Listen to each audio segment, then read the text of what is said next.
Good morning. So, I've been meaning to make a video for a while, or just a couple of days, and I was putting it off. Like, I couldn't remember all the things that I wanted to talk about. And I just watched a video that I'm going to put in the description box, and it's called Satan's Guide to the Bible.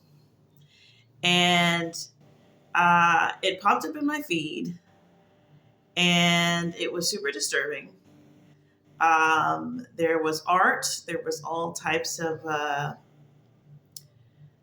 don't know. It's cartoony. It's got like a felt. It's using like felt characters and all that. And I was like, well, that looks super demonic. But so something was like, let's move on. But then something was also like, click on it. So I clicked on it, and I thought I wasn't going to be able to get through it. It's like an hour and a half long. And I watched the whole thing, and it was awful and debilitating for me, because it really was getting to like the core of like what I'm about as a human being, like why I do what I do and why I've always been on a search for truth and information and all this, because it's basically not only to have a defense when someone asks you, but for other people who had questions and always seem to be, needing answers. And I just thought, well, let's just go look for the answer. Like, what are we doing? And so I did a lot of just self-inflicted or self-imposed scholarship and research in the event I ever got asked a question. And and I'm glad that I did that. I mean, that's my jam anyways. So I think I always would have been that way, but just being born in the time that I was born in, and at the time of, this time, I don't know. It's just making it like, I don't know. My brain's a little bit scrambled because I literally just got finished watching it. But yeah, I'm past the age of being, I used to click on something like that, and it would be like this dread that I would come across something that would cause me to stumble in my faith, or, I'd be like, oh no, I don't have the answer to that. Like, and now I'm going to be, restless until I find the answer. And then, relieved when I find the answer. And I'm not like that anymore. I'm way past that.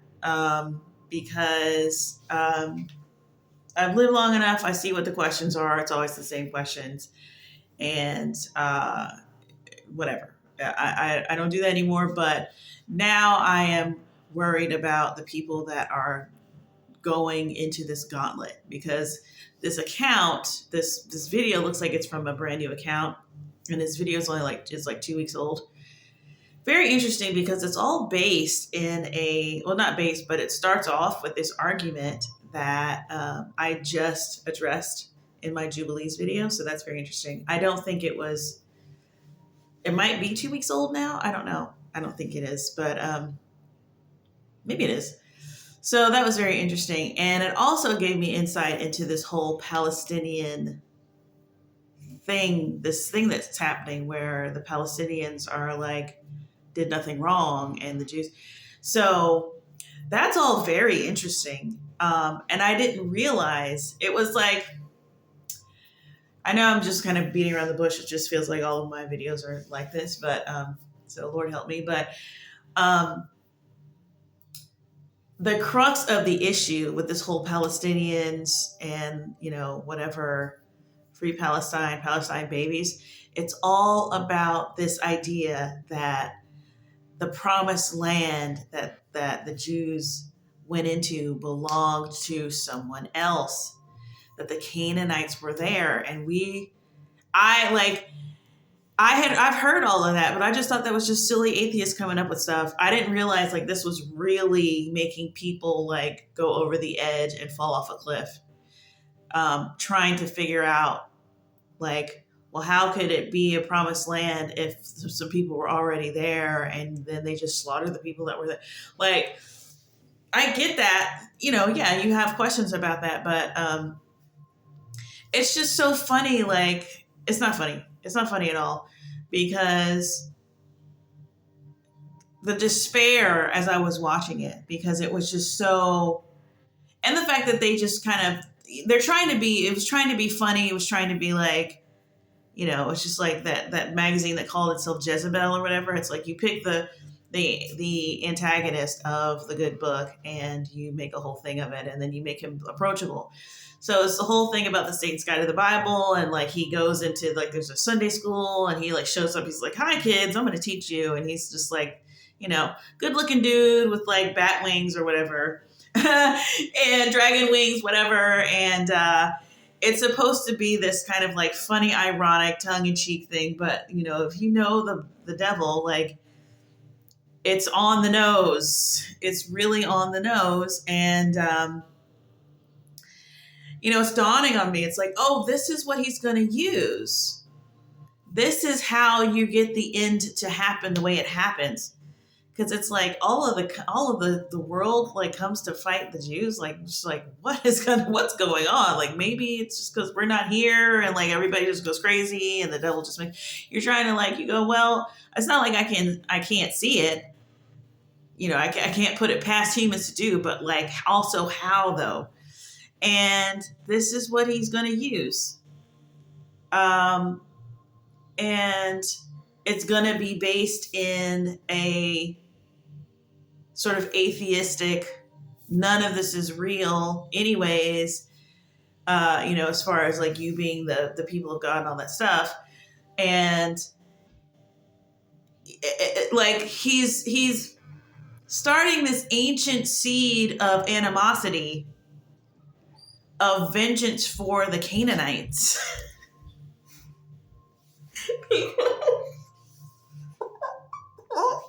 Like, it's so wild to watch, and it's upsetting. It's upsetting to watch, but also like I was sad like the entire time I was watching it because I was just being subject to it. It was very Clockwork Orange. And now I'm starting to get over it now that it's just not in front of my eyes anymore. And also just understanding it's like, it's an hour and a half long. Okay. So it's supposed to be thorough. That's an hour and a half long is thorough, right? It's going to topple all of Christendom in an hour and a half. Like it's so on brand for the devil. The way that it's literally the thing with Eve in the garden. It's creepy. It's like, oh my God. It's like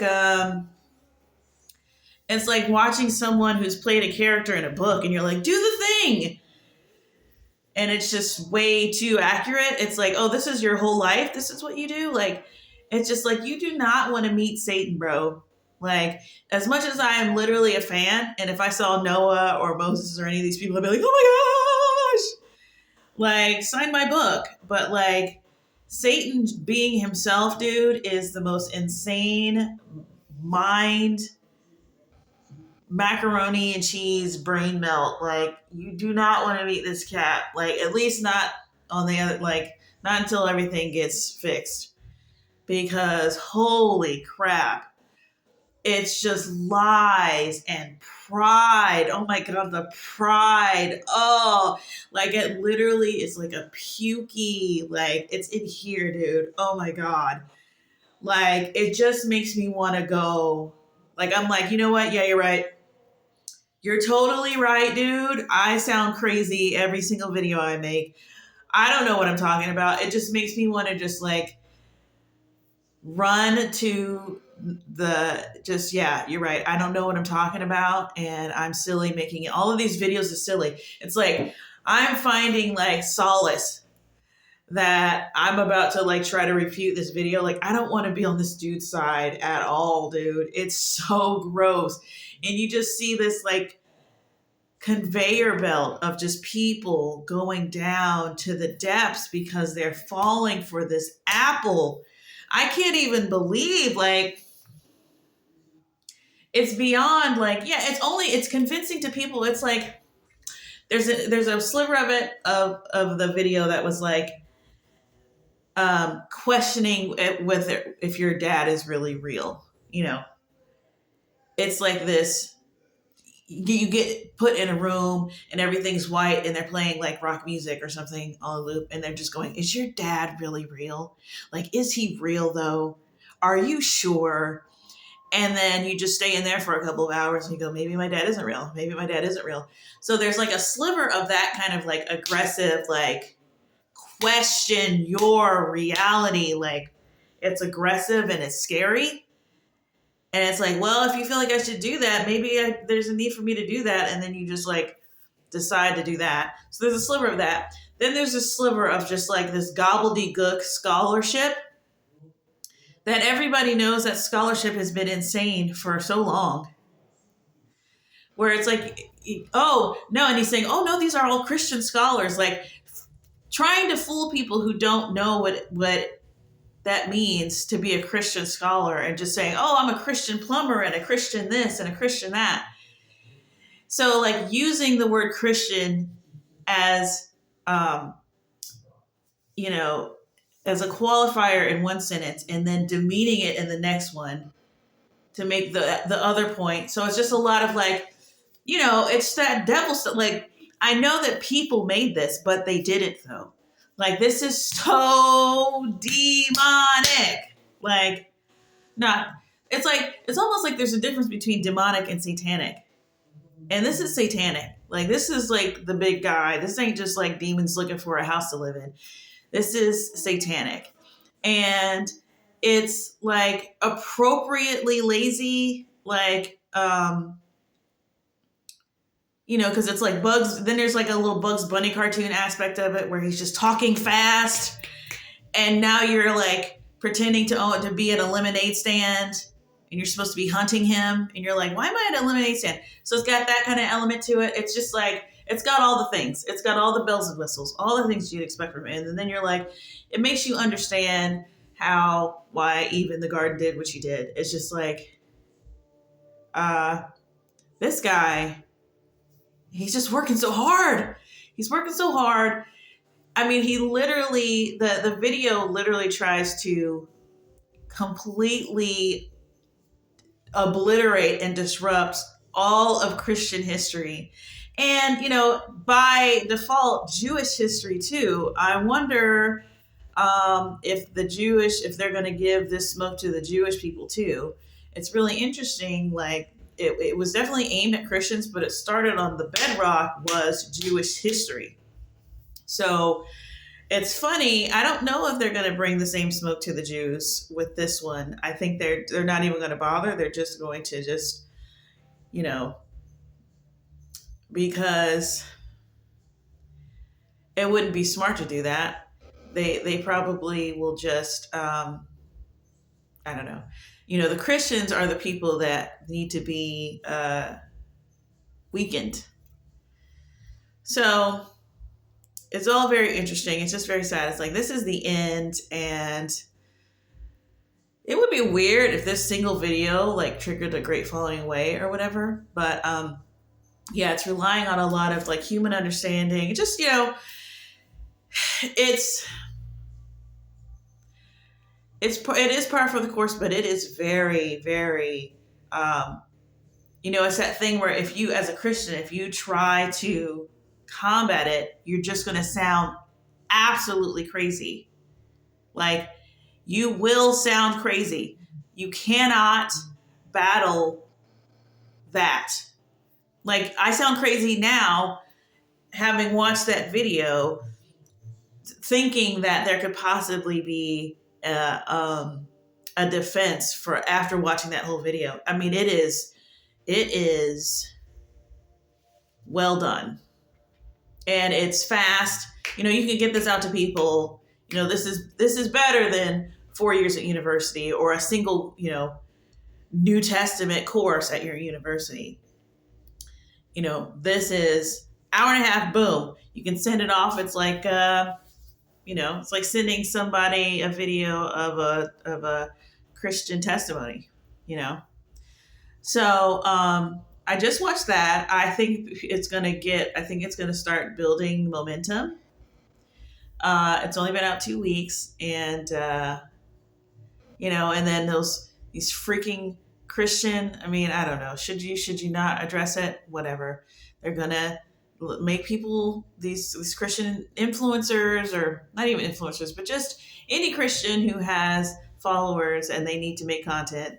They're going to blow it up too, because they're not going to be able to ignore it. And should they not? I don't know. I think we need to just run headfirst into the silly and the uncredible, because the reason why the devil's able to make a video like that is because we cared so much about making ourselves credible over the information, and not letting God either tell us what it is or not. And it's just accuser of the brethren. Like, oh my gosh, dude. Like, if you can stomach it, I'm going to put it in the description because I think it should be watched. And,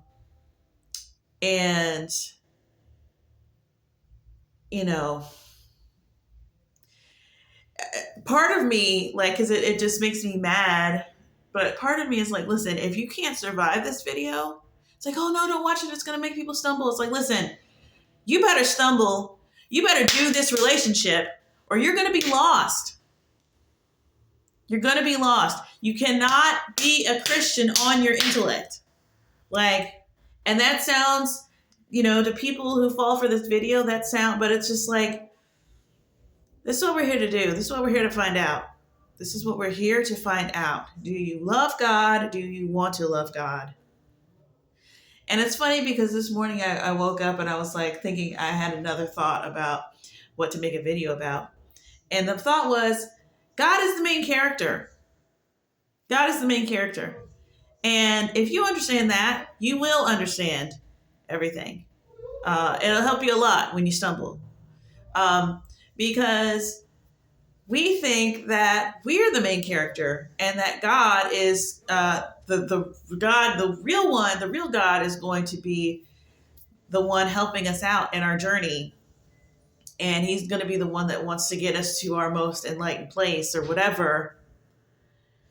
And that ain't what it is. Like, yeah, sometimes that happens, but then sometimes it doesn't happen. And then are you going to be, when that it doesn't happen and it doesn't seem like it's about your best interest, and you go through the fire or the flame, are you going to then go, maybe this isn't the guy, because you think you're still under the impression that you're the main character?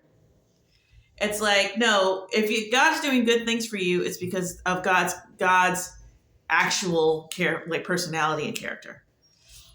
So God wants you with him, but he's the main character. And that's what happens when you go to hell or heaven. Once you die, once this world is over, you're going to know that God is the main character. Like, however you feel about him, the devil knows that God's the main character.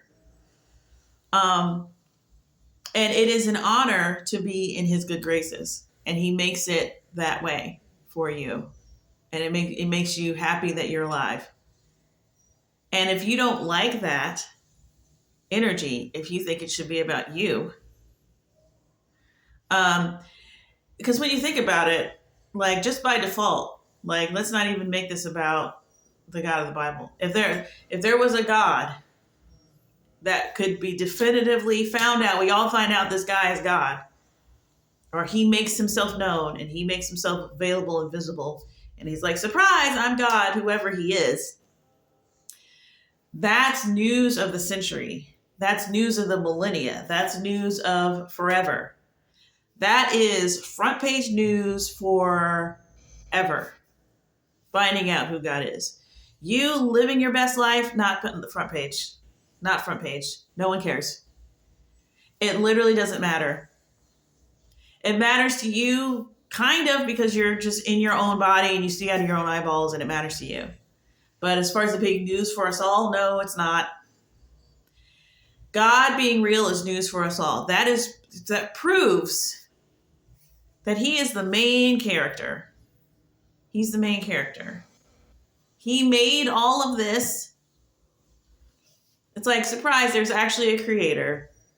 It's not evolution, it's a creator, and he made all of this. Well, I have questions. Okay, that's fine, but let's talk about how he made this entire thing, including you and all the things and you and everything and your people and you. He made it all. That's main character. That's main character. Oh, I made all this for you so you can live your best life.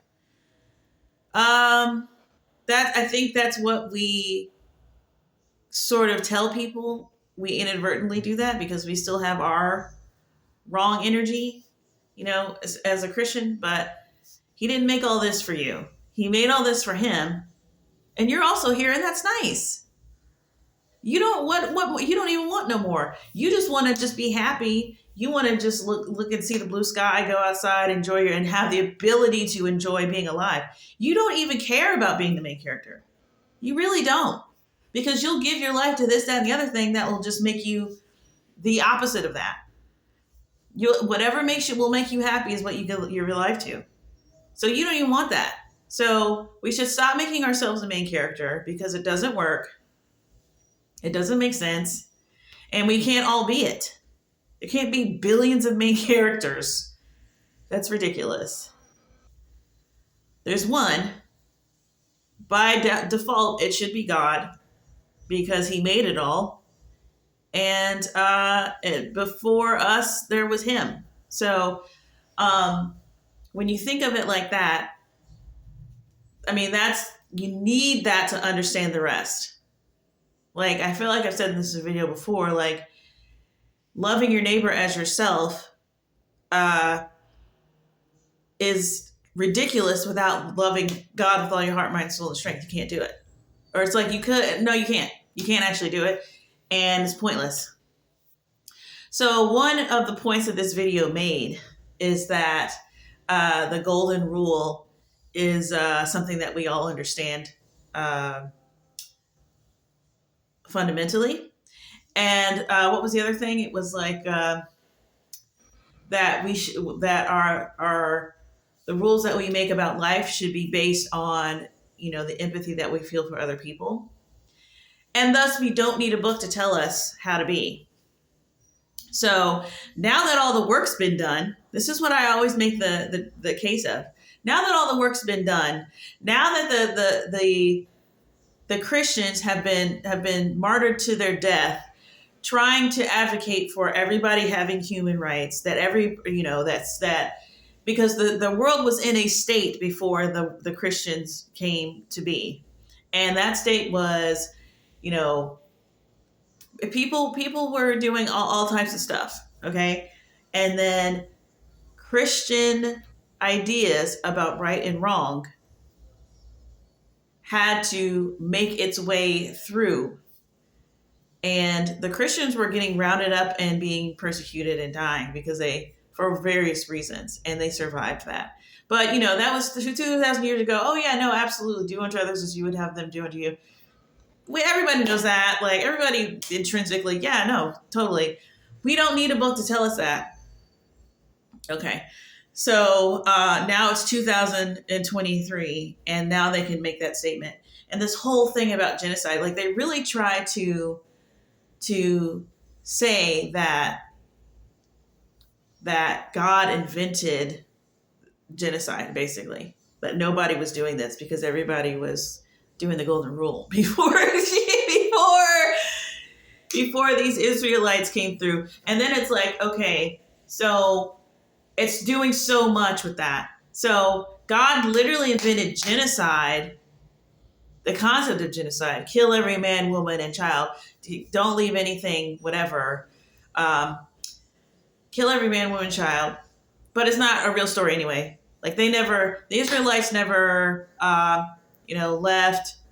They were always, the Canaanites actually were Israelites. And this is just a story that they make to get people to, this is just, like the way that it explained it away with something without any support. It was just like, oh yeah, this is just the way that they told stories back in the day.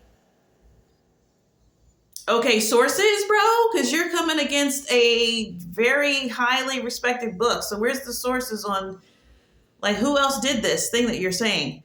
It just moved on. And then, but it's just like, okay, so, yeah, no, this is made up, but also God invented genocide with a made up story that men wrote. So men made up genocide. And then no one acted on it because it never happened. And then I guess, like, dude. But what it is, it's like, it makes these sweeping claims, and it sort of like literally sweeps. It's like sweeps the foot, and then you just fall on the ground, and then it just puts this new information in its place because you're just like stunned. You're like, wait, so that didn't really happen? Wait, the Israelites going into Egypt never really happened? And then it's blank, so then it's like, well, why need new information? Hastily put in new information, and you just cling to it because it completely shredded the information that was there before. So I'm pretty sure that the devil has like all like terms for these things that he does. He does the whole smash and grab. Then he does the parents France. Like, I feel like because he does them all the time. And it's the same stuff that he like, and these people get lifted in pride, and then it's just like I would be upset about this if I was like 20 years younger. I would be like, oh my gosh, I would be like out of my mind. But it's just like, I just have a holy fear because it's like, the people are going to go on this journey. All I know is I'm trying to get to heaven. All this swim flame you talking about, you want to live your life on earth free of having to wrestle with this, bro, you fine. You and you're just like so taken aback by the severity of all. It's like, whatever. I value my life enough to not value it right now. Like, this is insane. And I can't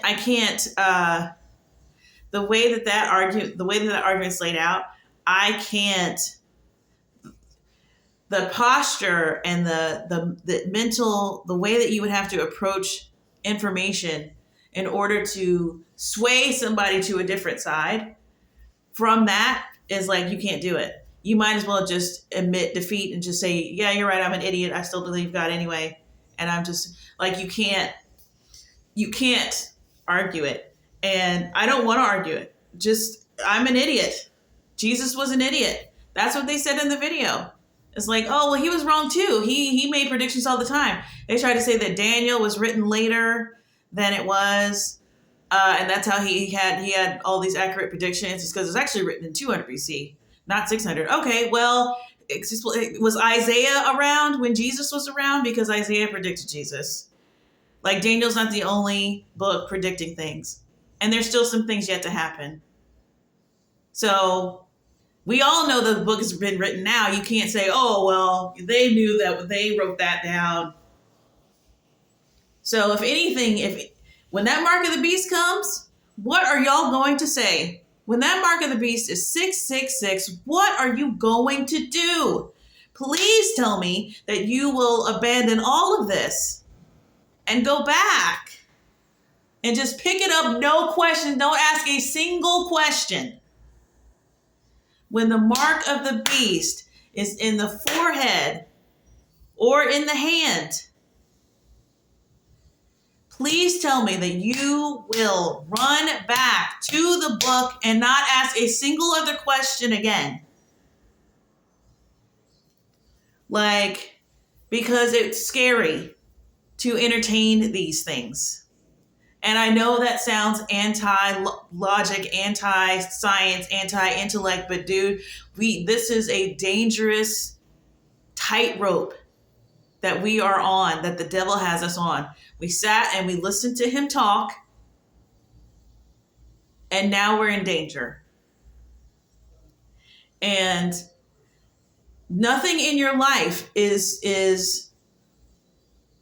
dictated by intellect and logic. And suddenly, when it comes to this, now you've got your highlighter out, and it doesn't even matter because it's not even honest. It's not even intellectually honest. The whole thing was completely dishonest. And what's really interesting is that anytime the devil, because the devil's sort of like running the thing and he's sort of narrating it. First of all, I'm just now realizing he started out saying like, oh, this book is completely misleading about my identity and who I am as, I'm just called Satan. I'm called the adversary, but it's totally misleading about me. He never even talks about himself and what he really is. That's interesting. That's very on brand. And then anytime like he goes, this is what the Bible says, blah, blah, blah. And then he says it truthfully, like mockingly, but truthfully what the Bible says. And then it's like, well, what's it really about? And then they cut to a clip, and then he has someone else tell them. He has someone else every single time. He cuts to a video of someone else talking. They never have the cartoon Satan say it. And I know that they're doing that because the whole thing is supposed to be a frame. And the scholars and what people are really saying is supposed to be the real thing. But on another level, that's Satan. Satan can't do this. He can't outright say untrue things about God like that without suffering the thing. But he knows that you can say it, and he'll have you do it. And he wants to see you suffer the wrath eventually, but he knows you're under grace and he is not. He can't just be like, Jesus. First of all, he can't say Jesus' name like that.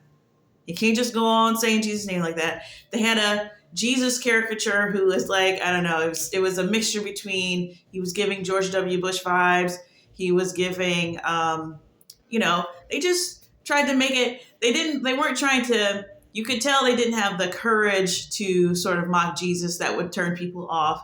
They just made it seem like Jesus was a made up thing that didn't exist, that was like this cut up thing that people made, and he wasn't really real. And so it wasn't meant to mock Jesus. It was meant to sort of make this Jesus that can't speak for himself and just is like an imaginary figure. But he also was wrong. But he was an imaginary figure that got some predictions wrong. Couple of Paul's letters was 200 years, whatever, which doesn't make any sense. And the fishermen were illiterate. John was illiterate. Peter was illiterate. So they after 30 years, they never picked the writing up, and they also didn't have the intelligence to just relay a story that they lived through. They're too stupid to write down an account. So who wrote these accounts that are scholarly? Okay, they're actually not scholarly. It's just a person talking. I don't know if you've seen any footage from an illiterate person from 100 years ago, but they put us all to shame. So what are we even saying? What are we even saying?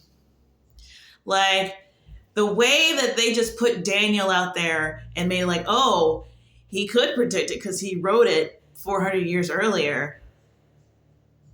What about Isaiah? What about Jeremiah? What about Ezekiel and Hosea and Nahum and Habakkuk and Zephaniah? And like, they just put that one out and then let the cartoon do the rest. Had the cartoon, representing all these different opinions. Wait, so this never happened? So this never happened? I don't care. I still believe it. Like, it was just, it's amazing. It's, I don't want to give it credit, but honestly, listen, if you got to love God. You got to know in your heart that you are a creation and that you were created by somebody who loves you. Because if he was really about genocide, if he was really about that genocide, we would know it. We would have known it already. We wouldn't need 20th century scholars to tell us about the nature of God. Oh, it's low-key genocide. Low-key? Where's the high key? Because the genocide didn't really start coming around until the atheists start coming around. And then this idea that war, that we wouldn't be at war at all if we just got along, is the most insane. Like, I thought these people studied history. War happened because people wanted to go to war with you. That's it. If you picked the wrong place to settle, a place that's easily gotten to by other people, guess what? It was wartime. And if you picked a place where there was mountains on one side of you and a big old water source on the other side of you, you was happy because you were like, okay, we're less likely to get attacked. That was human life. This idea that God just started something with people who were minding their business. And like, I don't even have a burning desire to be like, Jubilees, the answer's in Jubilees. It's like, you know what?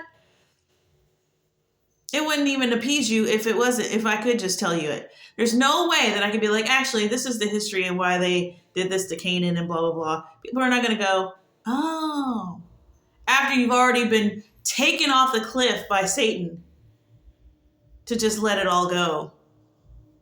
You're not just going to be brought back with logic. People think that they are. And that's the thing too. It's like the devil's totally playing on what people think they are like rather than the truth of what they're like. So yeah, that was really, it was triggering, but I'm glad. It's like, you know what? I need to be triggered. I need to be reminded that none of this can be accomplished by anybody but God.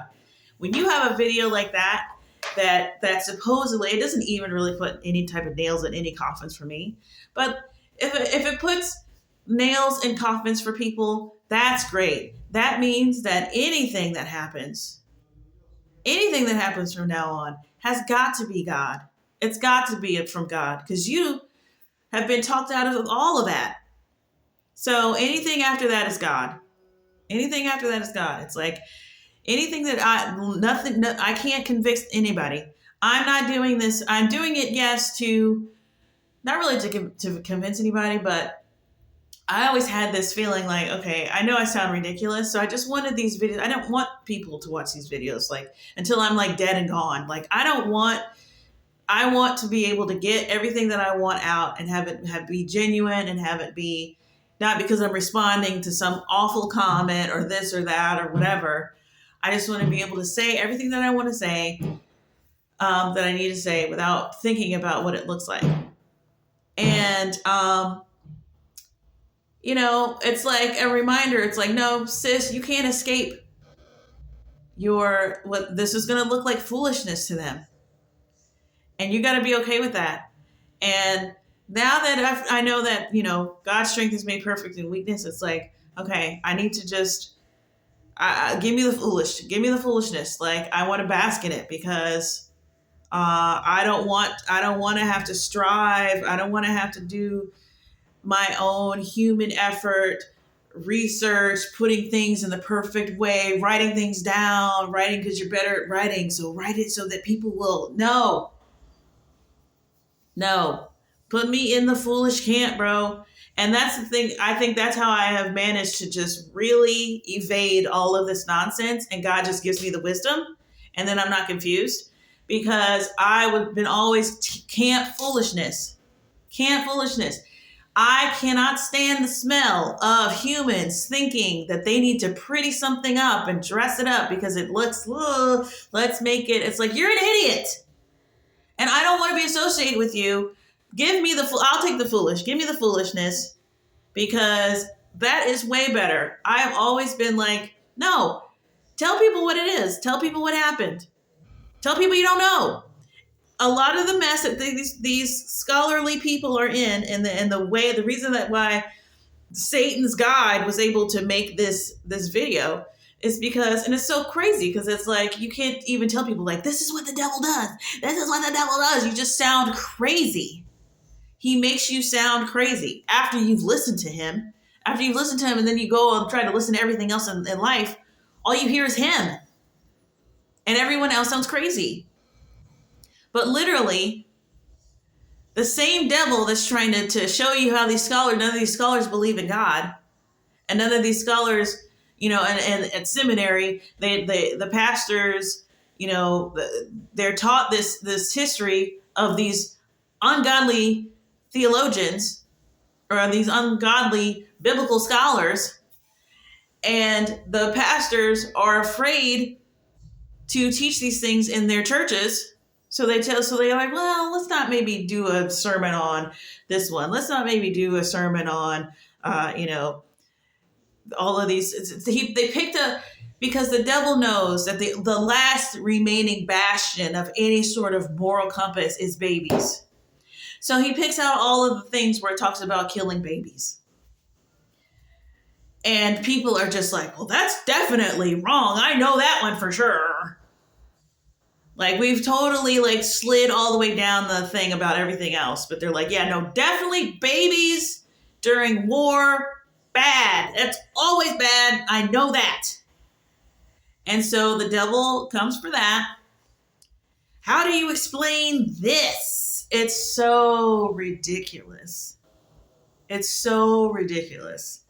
Like, oh my gosh. So, and part of it is because we're so used to modern warfare, which we're not even used to warfare, because when war happens, America's never had to have their stuff bombed and half standing, like England and some of these other places that literally live through war. We send our people out and then we stay at home and we pray or whatever, or we work in the factories, whatever. And that was 70, 80 years ago. We don't know nothing about no war.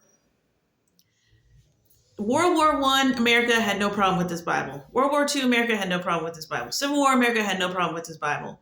War of 1812, America had no problem with this Bible. American Revolution, French Indian War, America had no problem with this Bible because they understood that wars break out. Wars break out. People want your stuff and then there's war. And then you just got to pray okay, can we, Lord, does this have to be about the stronger surviving? I would really like for it to not be. We are the war people. God is not the war person. God is meeting us at where we're at because we start wars. We steal land. We take what's not ours and then have to be punished. After God says, don't do that. Don't kill that person.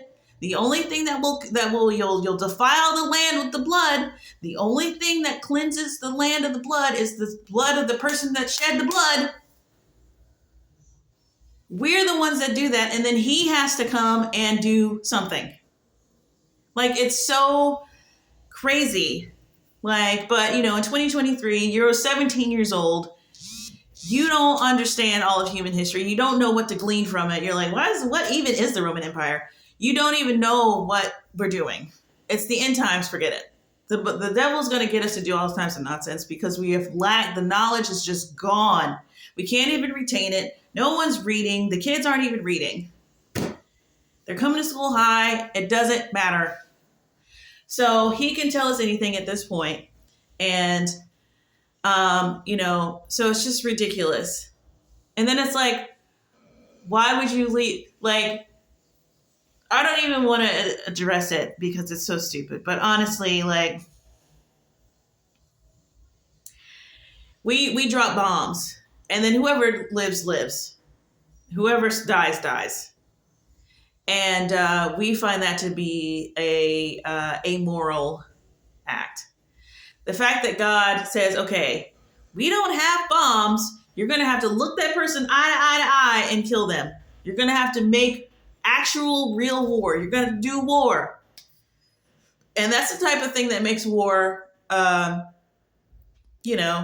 should make war rare, is knowing that you are going to have to do the killing yourself.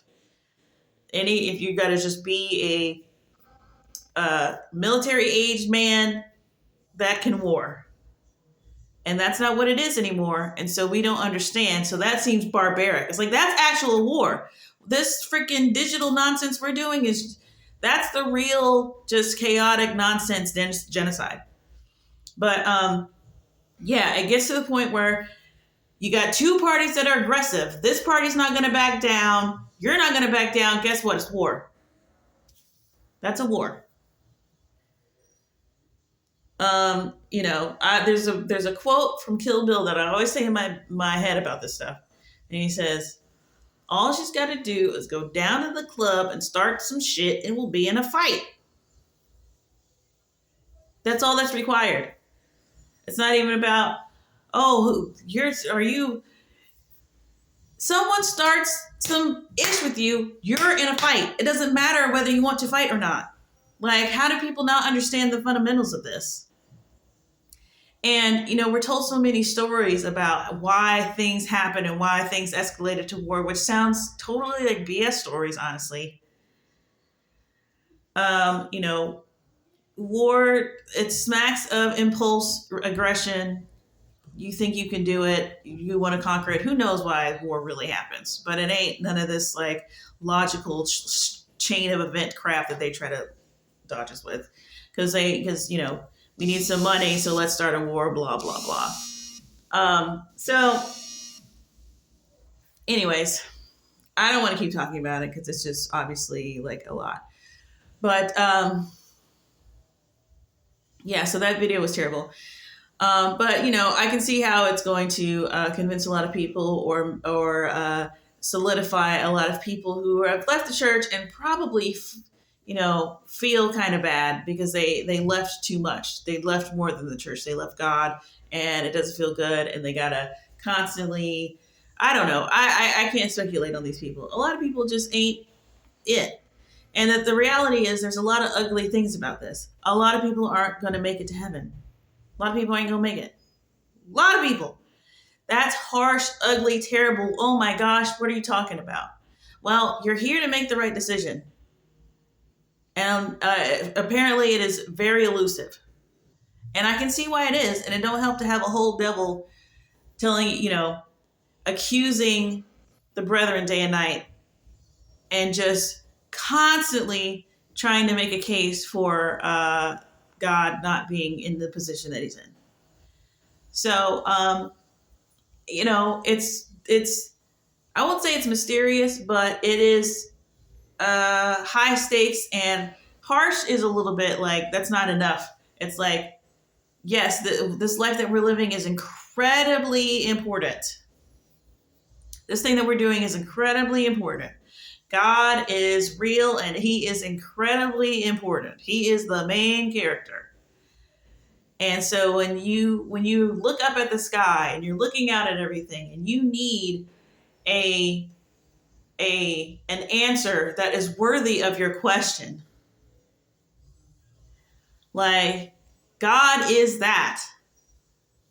And all of these nitpicky things about things like, I don't know, like, just call me crazy, but seem like the farther away you get from an event, the harder it is to get the information about it, and you're going to have to work hard to understand it.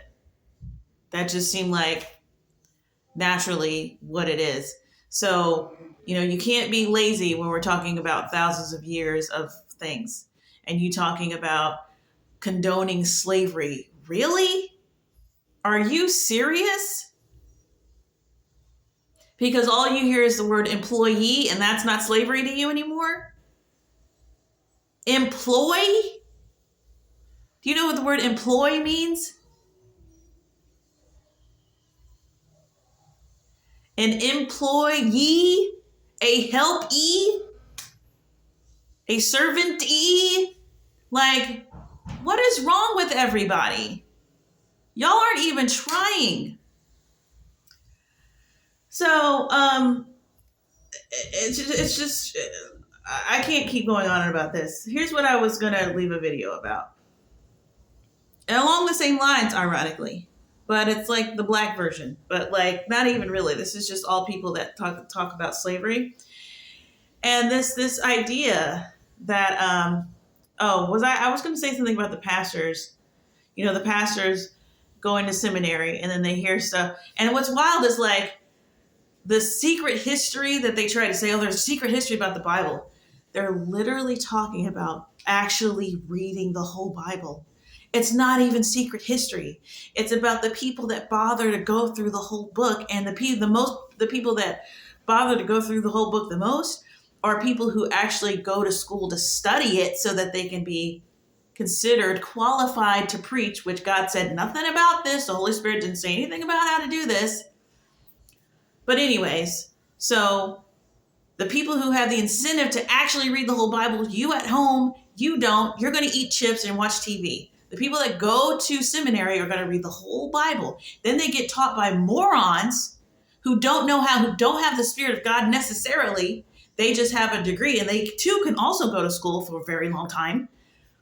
And they sit and they talk about what passages mean, and they go, maybe none of this happened and it's all metaphorical. Maybe, honestly, I think it's just like God is genocidal. It's just a thing. So then that goes, well, let's not discuss this at church. I bet you grandma in the aisle in the pew, if you did discuss it at church, had a better answer than your freaking scholars at your freaking stupid school that are going around with their PhD and getting off on all the people asking them Bible commentary, because they too are too lazy to read their Bible and they want to hear from somebody learned. And you're that guy, and so you're just saying stuff out of your stupid fat hole. Like, God will not be mocked. If you don't like this word, if you're not going to draw close to him, he's not drawing close to you. And you're going to keep falling on your face saying nonsense. Oh, but if that's true, then he's just letting the whole world just be deceived? Yeah. Yeah, he is. He can't live your life for you. He can't take this more seriously than you. So you're going to get taken. And hopefully something in your conscience, something in you will come alive at the right time. Like, God's threshold for danger is real high. I don't know if you noticed. I don't know if you saw the way this world is made. But it gets wild out here. And if you come near death, okay, then you die and then you see him. None of this is scary. This is scary for us. His whole day is born, die, born. That's what he's doing all day long. You're living your one life for 70 fart years, and you think you got something to say about God and the way he does stuff. Like, you're not even thinking of you're not just thinking about you being God for just one day and all the stuff I don't even think you could even, you got to be real insightful to really think about these things and what that means. You're going to have to give people bad news. You're going to have to say some ugly truths. You're going to have to, tell people they're morbidly obese. Stop eating. It's killing you. Talk, whoever you need to talk to them. Don't keep letting your body die because you're afraid to have a conversation. Like all of the truths are harsh. All the truths are harsh. And so there's this other uncomfortable thing, and it's the concept of meekness. And I was thinking about this, and I was going to make a video on it. And I know this video is long, but whatever. The concept of meekness. Listen, you're either team meekness or you're not. And if you're not team meekness, you're not team Jesus. And this idea that you need to go after what you want, and if you don't, you're a chump, and that anybody in history who didn't do this are chumps, and they, it's the same sort of principle, and it's a mixture of pride, deception, and I don't know, the same principle that, in this video, this Satan's Guide video, where they can't sit with the tension of what happened to the Canaanites and how the Canaanites Israel got the land through genocide, and so the temptation to just say, well, maybe none of this happened. Maybe this is just, because you don't want to worship a God that did that. It's like, we don't need to do this. You just say, you know what, I'm a moron and I don't understand, but I do know that God had reasons for doing this. I trust God. God had a reason for doing this. That sounds to a normal functioning person who is not really that, you don't need to be intimidated by the normal functioning person of today. Okay. But let's say that you were, and they say you're just going to believe something, because it's like, I can't believe that this is the the nail. This is the core of the cancer that I have been battling for, feels like my entire life, is this idea that the Canaanites were just these innocent people. And then here's what I was going to say. So then what pastors do is they go, well, look at how immoral the Canaanites were, because they too also don't have an answer. And I feel for them, because they're in a place where somebody asked, like, how could God do that? And all you got is, well, he's got his reasons, because Genesis doesn't tell you that maybe possibly what it could have been judgment on the Canaanites for living in land that wasn't theirs. And they were told the consequences of that. And after generations and generations and generations passed, finally their number came up. And I did read the rest of Jubilees, and I got a video of that coming up. I got some more revelations from it. So why did God not put that in Genesis to make everybody's life easier? I don't know, but I got some ideas. I don't think it's because it's not true. I think it's because I think there's a lot of reasons. I just now got the information. I'll talk to you when I'm done. I just now got the information. I'm 40-some years old. I've been studying the Bible for a long time. I wasn't dying to figure out why the Canaanites, whatever. It was a conundrum, and I wondered about it, but I always was ready to. There's a huge book. There's tons of stuff to wonder about. Why did Jesus say, like, all of these things won't come to pass until this generation passes away? Which the video tried to say, like, oh, he was wrong about that. Oh, when Paul says, oh, the dead in Christ will rise first, and then we'll be caught up in the air. Oh, he was wrong about that. He meant his generation, because they don't understand the nature of the Bible, and they don't understand the nature of God. Because if you were a Christian, then you would see God do the exact same thing that he's done in the Bible in your actual own life. But so you would know that it's a real phenomenon of his. So anyways, so I don't know why he didn't put it in, but y'all are acting a fool, so maybe that's why he didn't. And honestly, y'all are never satisfied. If it wasn't this, it'd be something else. If the reason for why the Canaanites was in the Promised Land when someone else got there was in there, it would be something else. Do you not understand that about how this works? Give us a sign. Give us a sign. Give us a sign. Give us a sign. No, another one. No, another one. No, another one. This has nothing to do with the information. It has to do with your heart and your insides. You would ask for more information. You would. You don't think you would. I know what the answer is to that Canaan question. I'm not telling anybody, because it's not going to help them. I didn't get my answer until 20 years into my study, because I trust God. I'm going to just give it to you so you can trample on that too and say, yeah, but because you don't even value truth. You don't even value what you've been given. So anyways, this thing about meekness, okay?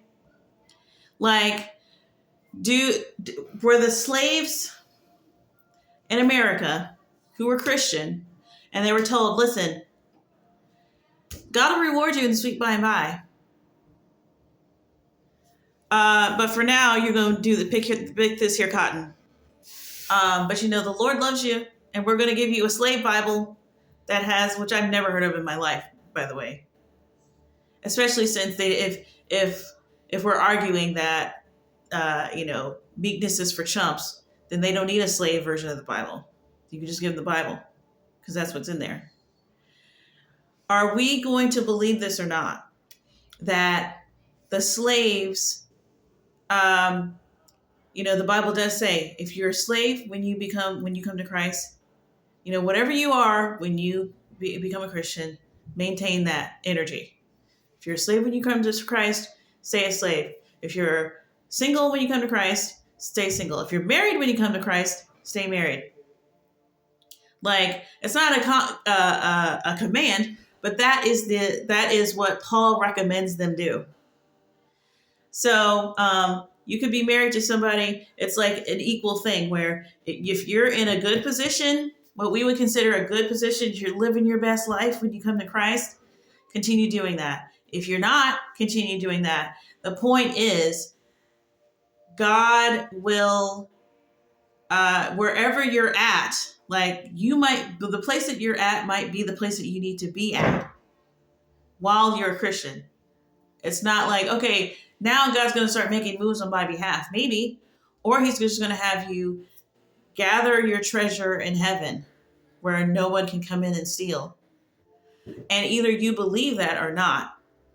And to me, it's really wild. Like, it gets a little bit wonky when you start thinking like, oh, well, the slaves, they didn't know any better. They were victims. But this nonsense about, the sweet by and trying to appease them with that, that's a crock. Okay, well, if that's not true, then they should have revolted. Then they should have just revolted and, just died revolting so that they didn't die a slave. Because they're going to go to heaven anyway, so they should have just revolted. And everybody that's not in a place where they should be at should just revolt. Because God's going to forgive you and you're going to get to heaven because you believe in him.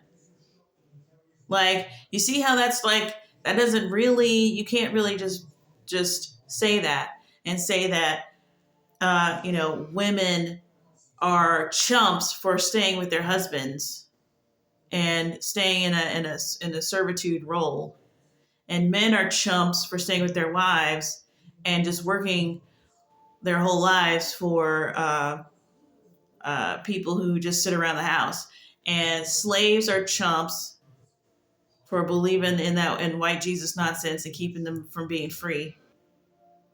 Like, you got to follow this all the way to its end. Like, you can't just, if you don't see the glory in meekness, then that's fine. But you need to not be a Christian because you are serving a whole Messiah that came and walked around.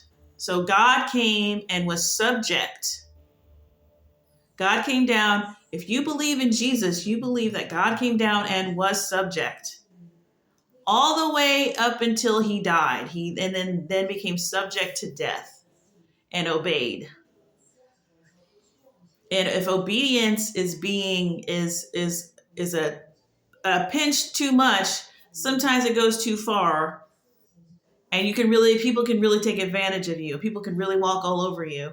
So, watch that whole obedience, meekness, the meek shall inherit the earth business, because sometimes it gets to be too much. You're missing the part where God can pull you through.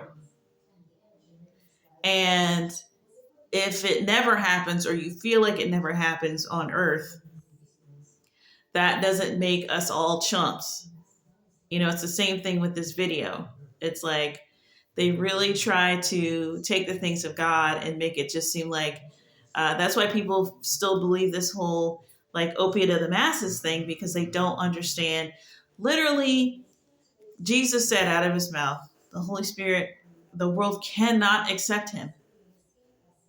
And everything is like, the world hates me, they're going to hate you. And the world can't even accept the Holy Spirit. They can't even hear him talk. They can't even hear what he's saying. So, being weak is your jam, because the Lord is going to come and fill in the gap. And if you think you can do a better job than God, or that it's better to be realistic than let God, than worry about an invisible force coming to do the rest for you, then you need to decide what you're doing. And I don't know, maybe it's fine. Maybe it'll turn out fine. Maybe we'll all just, it'll be rewarded you'll get graded on a curve. I don't know. Maybe you'll just get reprimanded and Jesus will be like, that you actually were wrong about that. And then you'll just go, oh, okay, my bad. It seemed like it was, I don't know. But, you're confusing the gospel when and also I think there's something that happens when it's like, if you're accepting something that's not true, or if you're tainting the gospel with your interpretation, you're like, yeah, but you're not supposed to just, somebody, the turning of their cheek stuff is like, that's really extreme. And then you're what you're doing. If God really said that, and if God really means that, and that is his spirit, and you're rejecting that, like, it can create, but you'll fine with the rest, but you'll reject that. It's like, it's going to create a pocket of weirdness where there's other truths. You're not going to be able to accept them properly because you got this thing over your eye about this one subject. And then, it just gets, I've seen people who got these, like, this mix of, like, this twist. It's like, you believe that, but then this is like, it's like they love God, but they're Hebrew Israelite. It's like, okay, what happened? And it's like you rejected a part of it, and it led you, and then Satan found an in. It's like Satan finds an in through these cracks that are made through our disobedience, our bad theology, our whatever. And that's where he comes in. So it's just like, I don't know, just you gotta either God is Lord or he's not. Either meekness is cool or it's not. Because that's a big part of what we believe. And if you're saying that, that those slaves who were Christian, that's cool or whatever, but that was just, you're going to miss the big truth because you're just going to dismiss, you're just going to explain away what you're looking at because you don't understand it anymore. You've rejected what would make it right and real and true and give it life. So now you're like, well, they just did that because, they, there was money involved. And now you got to just come up with all of these alternate histories. It's like the same thing that scholars do with the Bible. It's like, well, because it's just insane to watch. Well, it's because Daniel wasn't, he didn't, because now it's like, well, what about the prophecies? It's like you can say, oh, well, this never happened. Okay, so how are they able to predict things that? Oh, well, actually, because they came along a lot earlier, or a lot later than what they said, and then they just wrote down and said. It's like, okay, well, if they were like that, then why would they put problematic stories in there at all for you to nitpick and be weird about? Like the same type of group of people who would just be like, oh, no, we totes wrote this. It's a prophecy. Like, and none of this keeps people going for as long as they're going. And actually, one scholar had a very interesting point, which I agree with him with, because he was talking about how it's just such a stupid thing of like blaming the bad predictions about Jesus is returning on the Christians that make the predictions. Like, and then blaming the Bible for that. And so, that's where they cited Paul's bad predictions and Jesus's bad predictions and John's bad predictions. And they say, nothing ever happened. Nothing ever happened. Nothing ever happened. Nothing ever happened. These moments that we know that cannot be done by human hands. That's just history. That just happens. Universities just come out, just spring up from nowhere. And, hospitals, that's just everybody knows the golden rule. That's just, never mind the amount of energy that it takes to convince a society to bring something forth that doesn't exist. I mean, just look at any modern thing where somebody goes, that'll never work. And that's not even religious. Try something religious like that. And then finally, that person invents something, and then everybody goes, "Oh yeah, no, woo, we know it would work. Oh yeah, you don't have that, you don't have that. Yeah, no, it's obvious. You need that." Okay, so imagine trying to do that about Jesus, about God. It's very hard. People are gonna die. Your friends, all your friends, immersed missionaries. Gonna be a lot of bloodshed. Gonna be a lot of unmarked graves. That's how a lot of things come about. But, oh yeah, no, it's totally, everybody knows the golden rule. You only need 2 rules, which Jesus is the one that said. And then the video, I just noticed, it was so egregious already, but I just noticed that it said, yeah, you only really need like 2 rules. And God said, and Jesus was like, yeah, well, I have 10. No, he had 2. They're talking about the 10 Commandments, I assume. They didn't even say. But one of them was love the Lord your God and love your neighbor as yourself. They talk about some golden rule and empathy for all creatures, which is like, it's fine until you really, really, really, really want something more than the other thing. And then that goes out the window. Like, how do you and you don't know that about yourself because you don't read the Bible. And the Bible, they left that part out about, the flesh and all that stuff.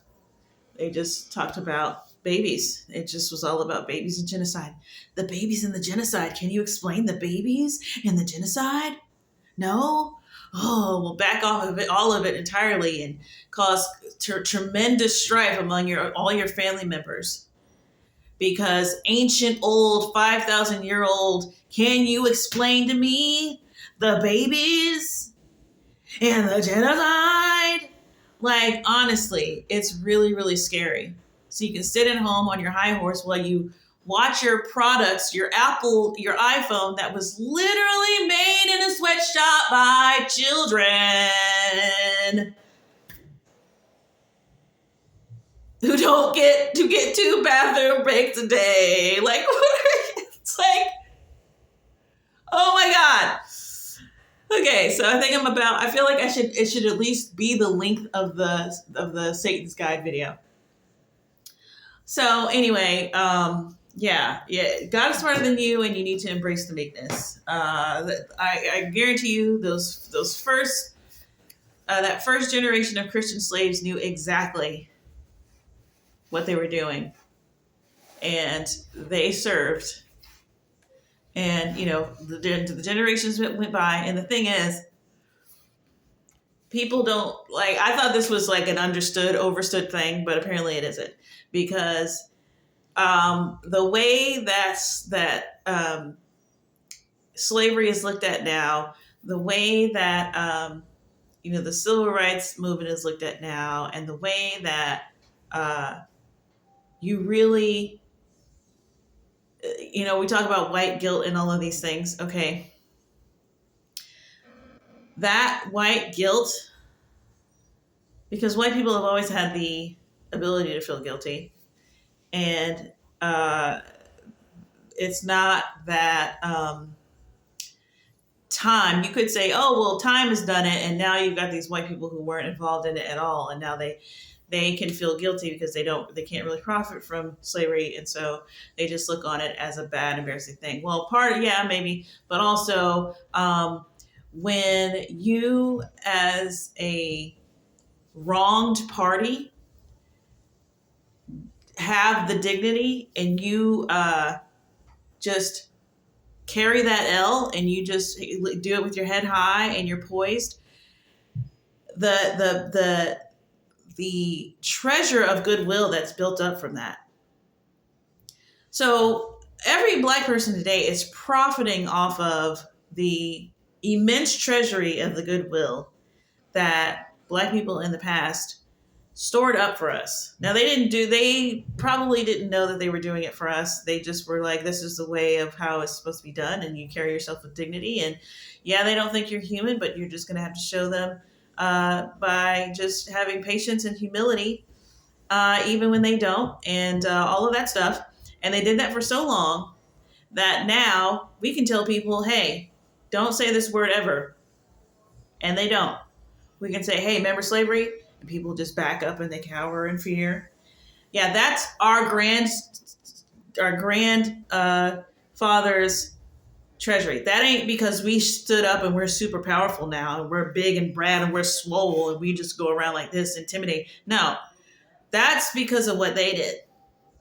That guilt people feel is the collective knowing that those people ate that like champs and they're just like way better at life than the people that enslaved them. And it's just very obvious and cool.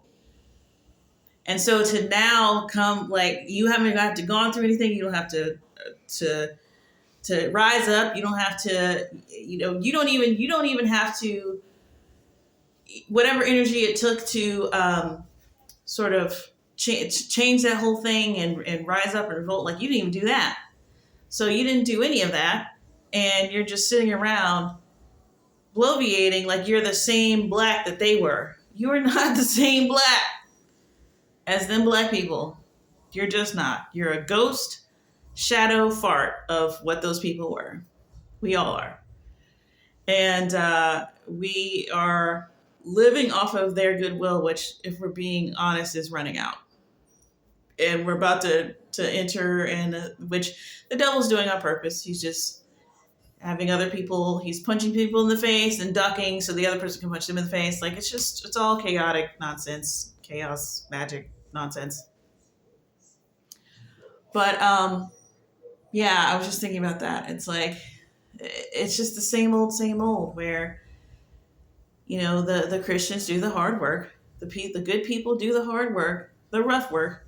And then some people come along and say, well, yeah, no, it's totally obvious. Yeah, no, this is what you're supposed to do. This is all you need. Okay, well, let society completely crumble. Let this here electricity go out for 3 days. Let this Wi-Fi go out for a week. And we'll see about your 2 rules that you need to govern your life. When the entire rest of the world don't remember the 2 rules, like, hardly at all. They don't remember them. They have them too. Obviously, everyone does, but I don't know. Stuff makes them crazy. Stress. Outside things is just going to make them forget those 2 rules that come naturally to every person. And we'll see. We'll see what gets you through. So, yeah, people are they're just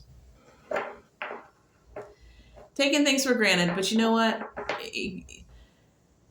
You're always one step away from just coming back whenever. But it's just, and take the journey by all means. I'm not trying to talk you out of it. I'm not even trying to talk anybody out of what they believe. Just please, draw the conclusions as fast as you can.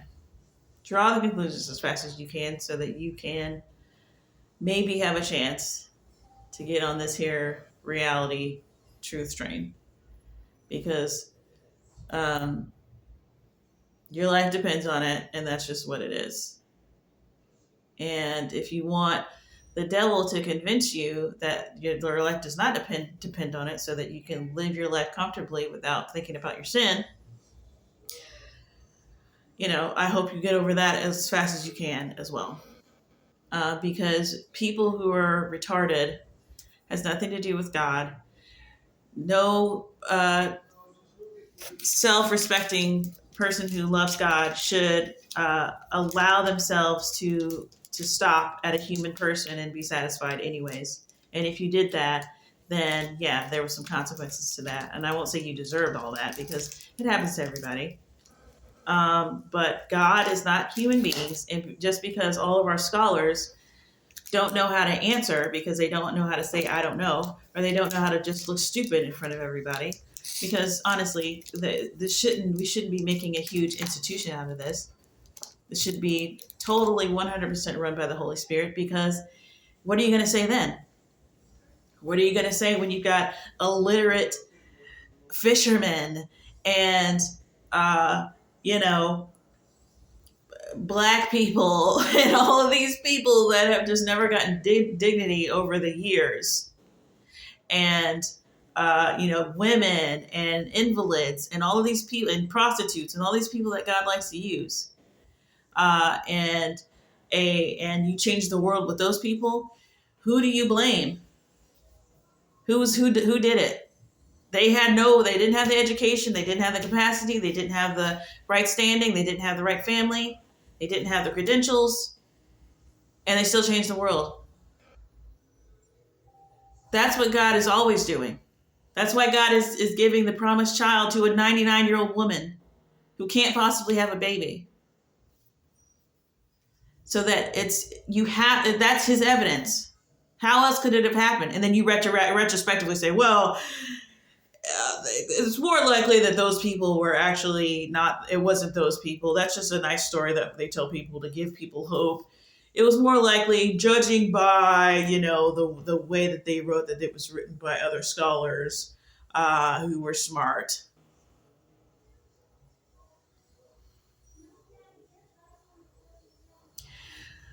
All right. Well, I think I've done enough ranting and rambling, and I hope this helps somebody. But even if it doesn't, like, you know what? I'm gonna just pray that it helps somebody, because I know it's ranting and rambling, and I didn't do anything properly, and it's too long. And so, I just pray that God uses it for His glory somehow. And y'all have a blessed day.